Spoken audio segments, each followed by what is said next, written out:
बहू सुनो, इस बार तान्या बच्चों की वार्षिक परीक्षा के बाद यहाँ आने वाली है, तो उनके लिए जरा एक कमरा तैयार करवा देना और उस कमरे के वार्डरोब में जरा जगह खाली कर देना। वो लोग 15 दिन के लिए यहाँ रहने आ रहे हैं, तो उन्हें किसी तरह की परेशानी ना हो, इसका ध्यान रखना होगा। अब जाकर हमारा अपना एक घर हुआ है, नहीं तो पहले 2 कमरों के घर में गुजारा कर रहे थे। बेटे और नात नातिन के आने की बात सुनकर ही सुनैना जी खुशी से फूले नहीं समा रही थी। ठीक है मम्मी जी, मैं सब कुछ उनके हिसाब से तैयार कर दूंगी, उसके बाद आप सब देख लीजिएगा, कंचन ने हामी भरते हुए कहा।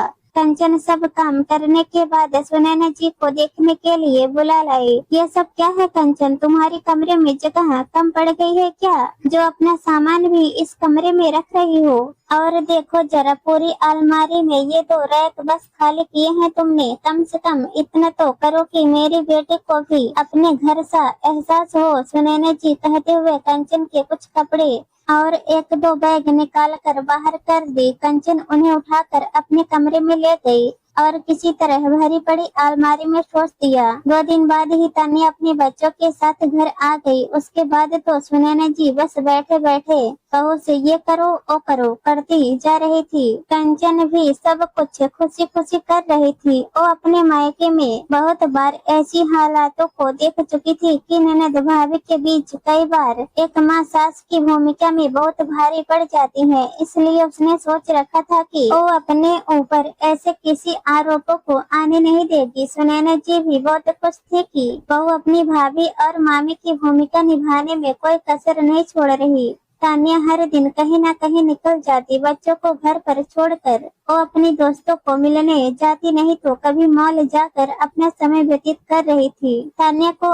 आए अभी 10 दिन ही हुए थे कि कंचन को एक दिन रसोई में काम करते हुए चक्कर आने लगे और उसके हाथ में पकड़ी कढ़ाई जमीन पर गिर गई। सुनैना जी आवाज सुनकर आई और कंचन को जमीन पर बैठा देखकर गुस्सा करते हुए बोली, हे भगवान, सारी की सारी सब्जी गिरा दी। बच्चों ने कितने मन से कहा था मामी पनीर मटर मसाला बनाकर खिलाओ, और ये महारानी सारा का सारा गिरा कर बर्बाद कर दी। अब उठो भी और ये सब साफ करके फिर से बना दो। अब तो पनीर भी बाजार से मंगवाना पड़ेगा। सुनैना जी ने एक बार भी ये जानने की कोशिश नहीं की कि कंचन की हालत कैसी है। कंचन कुछ देर तक वैसे ही बैठी रही, उसे समझ ही नहीं आया आखिर ये सब कैसे हो गया। वो तो आराम से गाना गुनगुनाते हुए सब्जी बनाने के बाद गैस से उतार कर स्लैब पर रखने ही जा रहे थे कि अचानक उसका सिर घूमने लगा और कढ़ाई हाथ से छूट गई। थोड़ा खुद को संयत कर साफ सफाई कर अपने पैरों और कपड़ों पर लगी सब्जी साफ कर और फिर से सब्जी बनाने की तैयारी करने लगी। सुनैना जी ने पनीर बाहर से मंगवा दिया था। रात को सब खाना खाकर सोने गए तो कंचन ने महसूस किया कि उसके पैरों पर सब्जी के गिरने से छाले पड़ गए थे और उसके हाथों पर भी छाले हो गए थे। उस वक्त काम की धुन में उसने ध्यान नहीं दिया, पर अब वो निशान साफ दिखने लगे थे। वो बैठकर उस पर नारियल तेल लगाने लगी, शायद उससे आराम मिल जाए। तभी कमरे में पति नितेश आ गया। ये क्या हुआ तुम्हें, इतना कैसे जल गया? नितेश परेशान होता हुआ बोला, अरे कुछ नहीं, पता नहीं कैसे मेरा सिर घूमा और सब्जी से भरी कढ़ाई हाथ से छूट कर नीचे गिर गई। कंचन नारियल तेल लगाते हुए बोली, रुको मैं मलहम लेकर आता हूँ। कहते हुए नितेश बाहर निकल गया। माँ घर में वो मलहम है क्या जो जल जाने पर लगाते हैं? नितेश ने पूछा। क्यों, क्या हो गया? सुनैना जी पूछी। वो कंचन के हाथ पाँव जल गए हैं,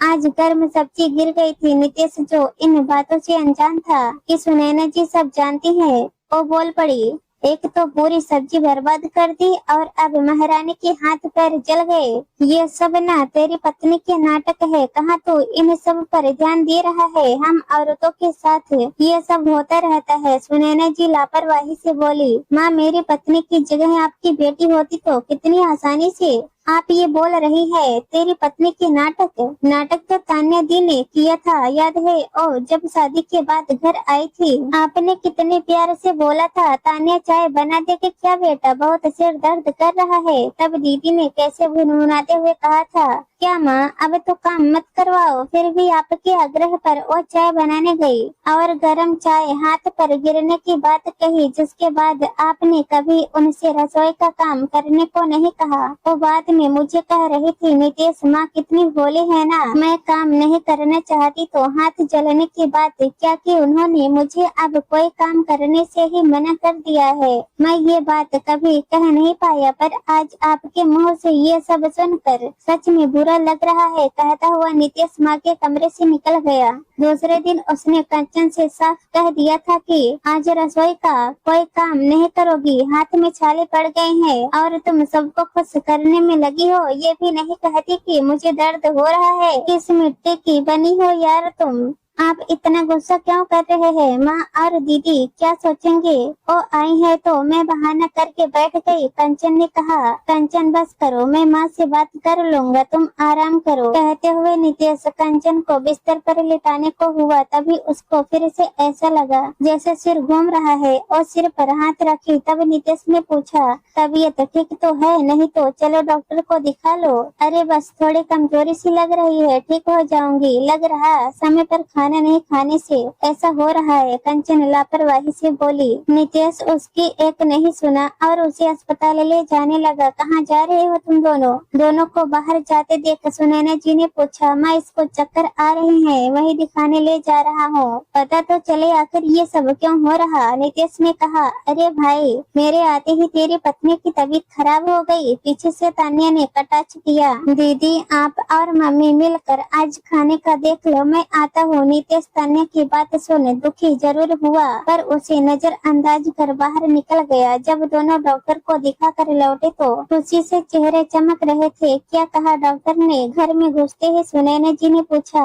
माँ, आप दादी बनने वाली है, डॉक्टर ने कहा है। अभी वैसे सब कुछ ठीक है, बस चक्कर आ रहे हैं। उसके लिए थोड़े दिन आराम करे, ज्यादा काम करने या भाग दौड़ करने, समय पर न खाने की वजह से चक्कर आ गया होगा। माँ, तुम और दीदी सब संभाल तो लोगी, हमारा पहला बच्चा है तो मैं कोई रिस्क नहीं लेना चाहता। नितेश बाप बनने की बात सुन चिंतित होकर पूछा, अरे बेटा, तो इतनी चिंता क्यों करता है? हम औरतों को ये सब झेलना आता है, काम नहीं करेंगे तो बच्चा स्वस्थ कैसे बनेगा? हमने कब आराम किया था उस हालात में? सुनैना जी बोली। वाह भाभी, बधाई हो, ये तो खुशी की बात है, पर जब आप आराम करेंगी तो घर का काम कौन करेगा? तान्या व्यंग कसते हुए बोली। तुम हो ना दी, याद है तुम्हें जब तुम पहली बार माँ बनने वाली थी, माँ ने तुम्हें अपने पास बुला लिया था, ये बोलकर कि ससुराल में आराम कैसे कर पाएगी, और तुम्हें तो बैठे बैठे ही सब मिल जाता था। फिर कंचन के साथ क्यों नहीं?